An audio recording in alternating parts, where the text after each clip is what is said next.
गणेश चतुर्थी व्रत की आप सबको लख लख बधाई हो। गणेश चतुर्थी का व्रत अगर आप पूरे साल का नहीं रख पाते हैं तो आप सिर्फ ये बड़ी गणेश चतुर्थी का, जिस दिन हमारे गणेश जी की स्थापना होती है 10 दिन के लिए घर में, इस व्रत को आप कर लेते हैं तो आपको पूरे साल के व्रत का फल मिल जाता है। देखिए, हमने पहले ही मूर्ति को विराजमान कर लिया है, कलश लगा लिया है ना, फल वगैरह सब रख लिए हैं। अगर आप तो इसी दिन जैसे स्थापना करने के बाद ही हम व्रत का संकल्प ले लेते हैं। अगर आप जैसे कि स्थापना नहीं करते, सिर्फ आप व्रत करते हैं, तो आप जो घर के आपके मंदिर में जो आपके गणपति जी जिसको आप पूजते हैं हर रोज, वह आपको ऐसे ही चौकी लगानी है, थोड़े से चावल रखने हैं, गणपति जी को ऐसे ही आपको विराजमान करना है। जैसे मैंने पहले की वीडियो में बताया था, इसमें आपको नारियल नहीं रखना होता, सिर्फ आपको सिंपल लोटा एक जल रखना होता है। गणपति बप्पा को आपको दक्षिणा अर्पित करनी होती है और फल अर्पित करने होते हैं। इसके बाद आपको एक लोटा जल का लेना होता है सिंपल, और थोड़े से आपको दुर्बा और चावल लेने होते हैं। और इसके बाद आपको एक दीपक जलाना होता है, और आपकी पूजा पाठ में किसी भी चीज में जो भी गलती हुई हो तो उसकी आपको क्षमा याचना जरूर मांगनी होती है गणपति जी से। जब तक आप क्षमा याचना नहीं मांगोगे तो आपको पूजा का फल भी थोड़ा सा नहीं मिल पाता, क्योंकि क्षमा जरूर मांगते, क्योंकि पूजा पाठ के करते समय कुछ ना कुछ गलती हमसे हो ही जाती है, क्योंकि हम इनके बच्चे हैं और बच्चों से गलतियां हो ही जाती हैं। तो अब आपको गणेश चतुर्थी की व्रत कथा आपको करनी है। जब तक आप गणेश चतुर्थी की व्रत कथा आप नहीं करोगे तो व्रत आपका अधूरा रहेगा। जो व्यक्ति व्रत नहीं भी रखता वह भी इस कथा को कर लेगा तो उसे भी इस व्रत का पूर्ण फल मिलता है। तो अब आप जैसे चावल और दुर्बा लेके गणेश जी की व्रत कथा जरूर करें।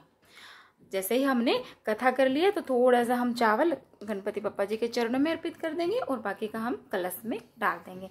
अब इस कलश का जल हमें सूर्य देवता को देना है। सुबह की हमें ये कलश लेंगे तो इसका जल हमें सूर्य देवता को देना है, इस बात का आपको ध्यान रखना है। अब शाम के समय हमें चंद्रमा जी को अर्घ ना होता है, पर क्या आजकल जैसे कि हर व्रत में हम गणेश चतुर्थी पे चंद्रमा जी को अर्घ देते हैं, पर जो आज की बड़ी गणेश चतुर्थी होती है इस व्रत में हम चंद्रमा जी को अर्घ नहीं देते, क्योंकि इसमें चंद्रमा जी को अर्घ देने से या उन्हें देखने से झूठे आरोप हमारे ऊपर लग जाते हैं। तो हमें इन आरोपों से बचने के लिए कहते हैं गणपति बप्पा के व्रत के दिन हमें चंद्रमा जी को अर्घ नहीं देना चाहिए। व्रत भी हमें अर्घ दे के ही इसका पारण करना होता है। तो इसके लिए जैसे हमारे घर की जो प्रांत होती है कभी झूठी नहीं होती, ये हमेशा शुद्ध होती है। तो इसमें आप एक स्वास्तिक बना दीजिए, और वैसे तो आप स्वास्तिक बना दीजिए या चंद्रमा जी का आकार बना दीजिए। मैंने इसमें स्वास्तिक बना दिया है, और थोड़ा सा हम यहाँ पे सफेद चंदन रख देंगे।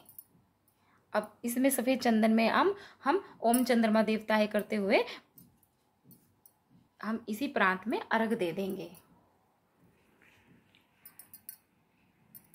ओम चंद्र देवताय नमः, ओम चंद्र देवताय नमः, ओम चंद्र देवताय नमः, ओम चंद्र देवताय नमः, ओम चंद्र देवताय नमः।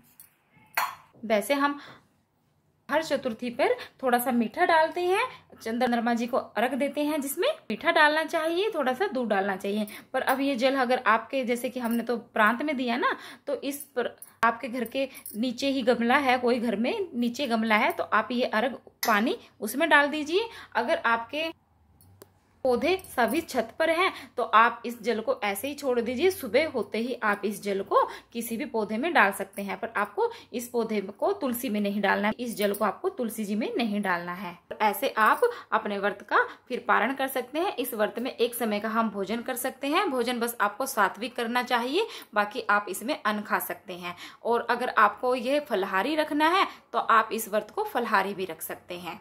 जैसी आपकी श्रद्धा है वैसे आप इस व्रत को रख सकते हैं। अगर आपको ये मेरी छोटी सी वीडियो पसंद आई है तो वीडियो को लाइक करें, चैनल को सब्सक्राइब करें, वीडियो को आगे से आगे जरूर शेयर करें।